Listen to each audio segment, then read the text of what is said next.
This is going to be our last community call for the month. So thank you for joining us. I know we are on a different platform. We are on Zoom now. So everyone keep themselves muted. Everyone should already be muted. And if you do have any questions or any comments or want to chat with anyone during the call, go ahead and utilize that chat button at the bottom of your screen. And we'll be taking questions at the end of the call. So we'll go and get started with the agenda.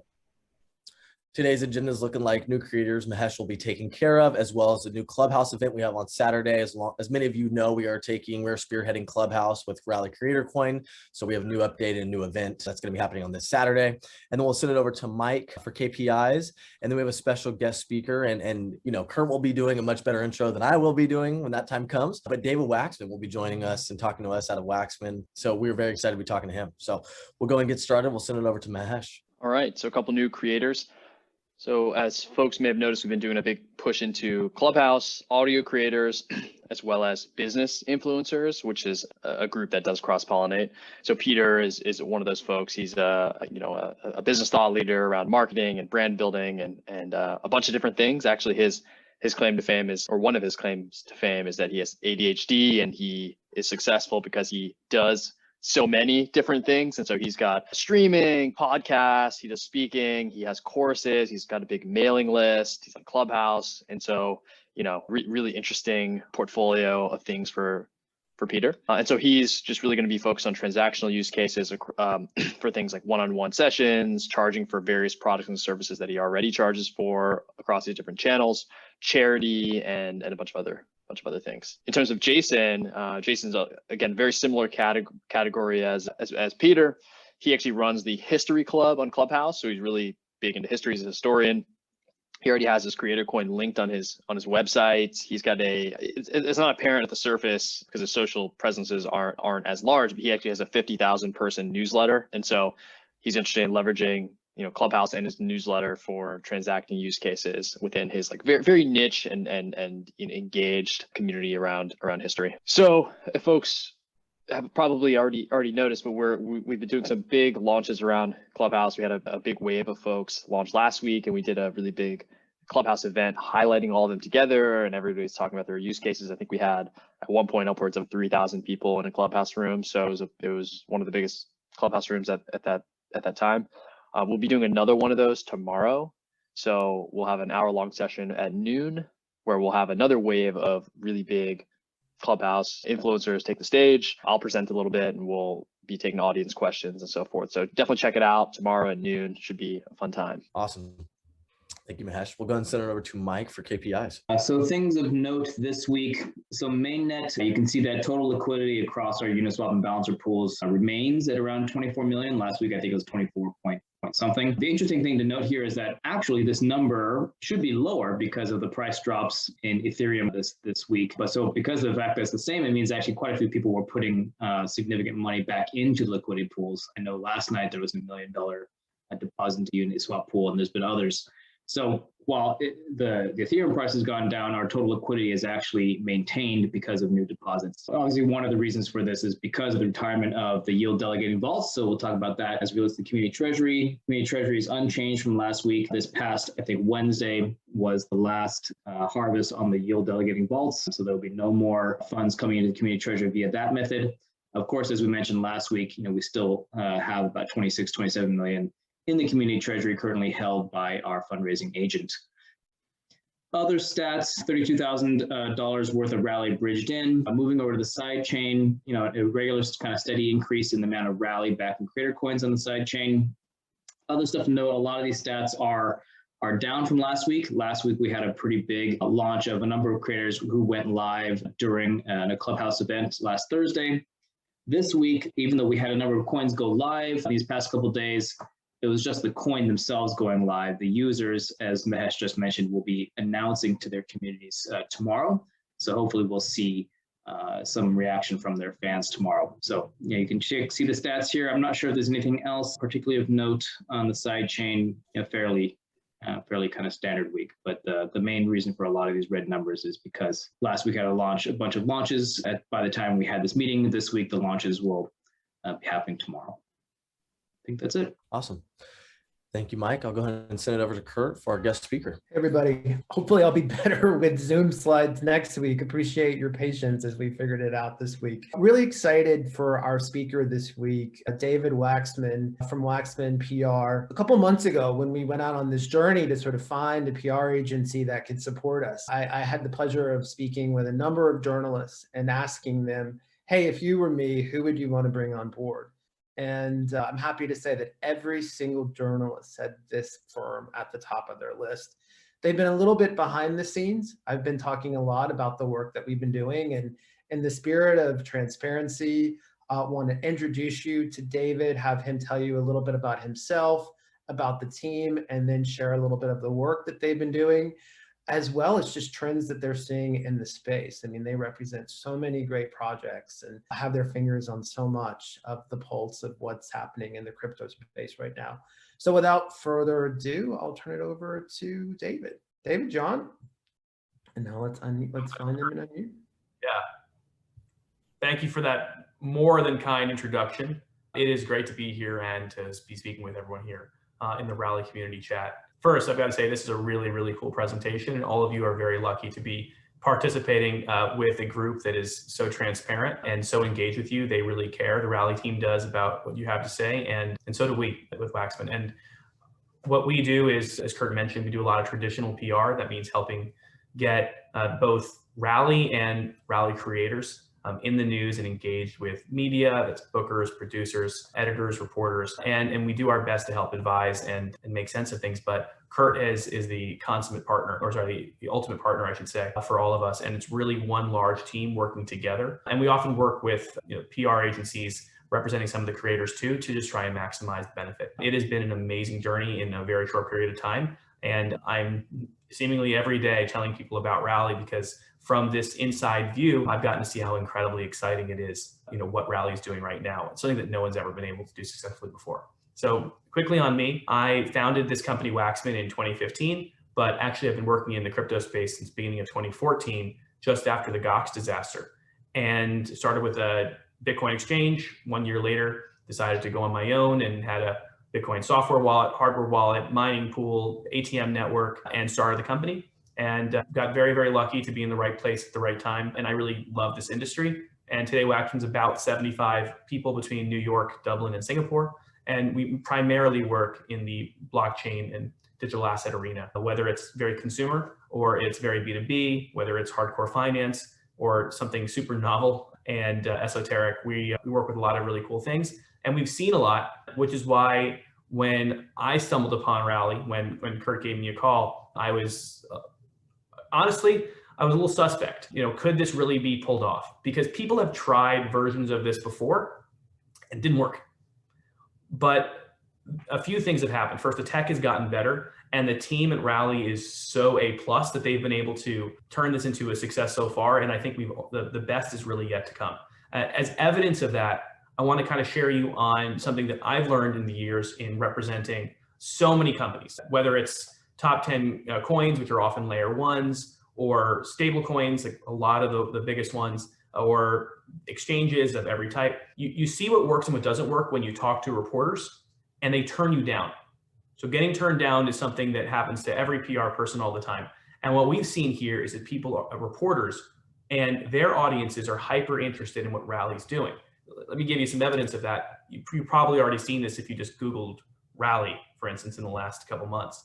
But in the last few months, so that's between November 7 and January 22nd, so it's about a month ago, we saw 107 relevant mentions in media placements and 136 unique social mentions. Those are really good starting figures.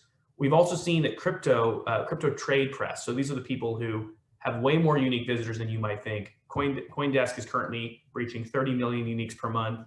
Cointelegraph, as of yesterday, is reaching about 15 million uniques per month. Decrypt has tripled or so in readership. And so far, Rally's been interviewed by CoinDesk 3 times, CoinDesk twice, or Cointelegraph twice, Decrypt 3 times, and by Fortune as well for their newsletter. That means that people are really getting it from the inside. And one other thing that's been really cool for us to watch, because again, we're going to swing and sometimes you miss, is that the mainstream press also really cares. So we've seen consumer-facing music publications like Stereo Gum and iHeartRadio, Digital Music News, Rolling Stone, all being really interested in kind of what Rally and the creators are doing. And I don't think that's going to relent anytime soon. Obviously, can't talk about work product because it's not out yet, but there's more really exciting stuff on the way. And that's an indication kind of where Rally's going, but also the product market fit, in my opinion, it's already achieved. So really excited about Rally and big believer in what it's doing. Do you want me, Kurt, to just talk a little bit about trends I'm seeing in the space extemporaneously, or any questions? Yeah, I think that'd be great. So outside of this push towards NFTs, which I think many of you on the call have probably seen, they've gone from, and actually, as it turns out, we launched Decentraland way back in the day, and that was kind of the first use case of NFTs in a metaverse. But we've seen them go from just collectibles with no real utility and not a large audience to something really, really exciting. And I think you're going to find that NFTs add new dimensions to things that previously were very, very 2D, or even worse than that because they were purely electronic. I think that's a really exciting thing that is you're only going to see more and more of throughout the rest of the year. Very interested in seeing how DeFi kind of mixes with everything from creator coins on one side to very traditional financial instruments. We're seeing some unique bridges that are being built right now that can actually take hardcore traditional assets, tangible ones, and then bring them into DeFi, which has such whiz-bang tech behind it that when you usually try to describe it to an investment banker, they have no idea what you're talking about. But when they actually start getting in the mix, in my experience, they can't stop doing it. So we're probably going to see, I think, a lot of finance professionals trying to get into DeFi. And these bridges are going to be a great way to help take traditional, maybe illiquid assets or unique assets, maybe that have no chance for liquidity, except for maybe on eBay, and turn them into something really, really exciting. And I think we're going to see that this year too. And I'm really interested in watching how social networks embrace crypto. I think that Rally is doing an amazing job at seeing Clubhouse take off. And I think that's certainly more than a trend, but just in general, seeing how social networks adapt to crypto becoming more than a niche and cottage industry, but becoming something very mainstream. That's really exciting too. Some of them are going to have to change their rules to adapt to crypto. And I think some of them are going to change their business models to just pivot entirely this way. So we'll probably see more of that in the coming months as well. Anyway, that's what I'm really excited about. Thanks, David. Back to you, Grant. Awesome. Well, thank you, David. I appreciate that. We're really excited to be working with you. And it sounds like we have a ton of more stuff coming along the lines with you as well as with your firm. Is there any questions for David or anyone that's on the call with Rally? We're happy to answer questions about Clubhouse. David, I'm sure is happy to answer any questions what Wachsman firm is doing along with us. Any questions in the chat? I know we had our one troll try to get through. We moved them as fast as possible. So that was pretty quick. Josh Katz, we're going to talk later, I think next week. I'm just kind of curious, like in the mainstream, how you're seeing the level of understanding in the press, because just through my experiences, I feel like I just have to spend a lot of time explaining this stuff in order for people to even get a grasp of it, where everyone on this call, it's like at this point, it's like second nature to us all. And like these little things, that we talk about, NFTs and distributed ledger and blah, blah, blah. But I'm wondering what you're seeing around the mainstream world of press. So first, really interesting media move, and this is super inside baseball, is that last week, two mainstream reporters, Daniel Roberts and Jeff John Roberts, one from Yahoo Finance and one from Fortune, joined Decrypt. So they left their very big traditional shops, prestigious posts, to join a crypto trade publication, which is indicative that it's no longer a career risk to be embracing crypto, which actually it was. I've spent since 2014, I can't even tell you how many hours trying to explain that Bitcoin isn't illegal, holding it, having it, touching it, and also just trying to explain the basic fundamentals of restricted supply and maybe continuously enhanced demand. But no, I think reporters are genuinely curious. Ones that so you can bucket them into two different sectors. One would be reporters who have gotten pitched crypto a lot, and those people are the most cynical bastards on earth because they've seen so much crap that you really need to go and bring them the facts and something really concrete for them to be convinced. Then you've got the people who know very little and are just like tangentially hearing about Bitcoin or something and seeing it on CNBC. And those people, they're more likely to catch on to the fever dream of what crypto is. And then you simply need to go and explain the kind of structure behind it. There definitely are people who are just going to poo-poo it, and you kind of have to disregard them and go to the next. But if you got something real, you're going to find that even the most cynical reporters are going to could carry that story. They'd be willing to, and you just got to go in and capture the zeitgeist, right, with people who are maybe new reporters or sort of reporters who are just now covering the space. And I'll just add to that, we've done a lot, I think, myself and the Wachsman team, being kind of on the front lines of educating reporters. Mahesh, who's on this call, I think has done a lot of work in educating a lot of mainstream reporters, not only about Rally, but blockchain and crypto in general. So it's still very early days. I think the good news is maybe 3 or 4 months ago, crypto is kind of in this walled garden. A lot of consumer reporters were just like, oh, I can't touch that. And now that we're bringing on more mainstream talent, after some of the big crypto boom in the last few months, they're starting to realize, you know what, I do need to cover this. I do need to figure this out. And they're looking for projects like Rally and a lot of different people on this call to kind of be the flashlight to help them sort of understand what the room will be like. So there's ripe opportunity, but I think what we can anticipate is there's going to be a lot of confusion. I think we've seen some really good press pieces that have come out that we've been excited about. I also think we should anticipate some stories where people don't get our project, where they're a little bit confused and we're going to have to course correct. But we're at the precipice of something really cool and this is new. So everybody is learning together. So it's an interesting time to be educating press on what we're doing. We have a question from Michael. Creator Coin directory is getting a bit crowded. Can teams share anything about plans to allow users to sort by segment, etc.? Will it continue to appear as one long list as we approach 100 creators by the end of March? It's a really good question. I think that might be a question possibly for Mike, and then we can also even send that over to Mahesh as well. Or I can take it. So I think it is a thing we're tracking. I'll admit it's not our highest priority at the moment. We do want to eventually get to the point where probably as we've seen Patreon move to where there may not even necessarily be a directory kind of thing where what we really want is we want creators to be able to promote their pages directly. But in the meantime, we've talked about adding categories and tags and that kind of stuff and some other kind of categorization on that page. But like I said, it's not on our top of our priority list at the point. It's a really good question, Michael. Thank you. Any other questions from the audience? Justin has a question. What are plans to go through the applications on the Discord channel? There are some inspiring applications in there. There's some examples. Who wants to share her story as an example? Who wants to share her story as an example?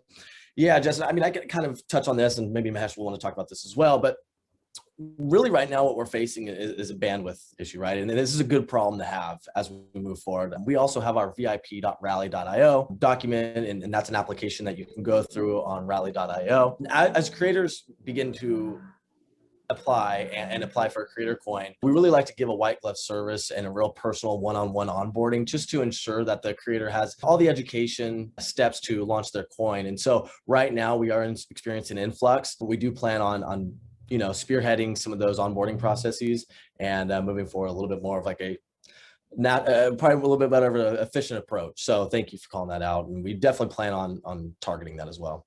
Timing on that. Yeah, timing's pretty quick. And this is something that we're talking about right now with the account management team and BD team as well, Justin. So we are experiencing that, especially with Clubhouse. So we are planning on targeting that very, very quickly.